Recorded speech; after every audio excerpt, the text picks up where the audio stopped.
Hi everybody, today we'll talk about how to fix or how to solve the problem of autoclose on Clash of Clans app. To know how to fix or how to solve autoclose on Clash of Clans app, you should just go to settings. After that, you can click on apps, default apps, app settings.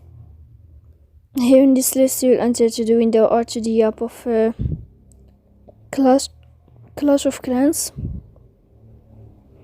Then you can click on first stop and you can click OK. Here we'll enter to the window of storage. Then you can click clear cache. Don't click clear data because that can cause you errors in your app. In the end, you can turn off your Wi-Fi and you can wait a moment to turn on your Wi-Fi again to fix that problem. So please don't forget to support us by like and subscribe. See you next time in another video.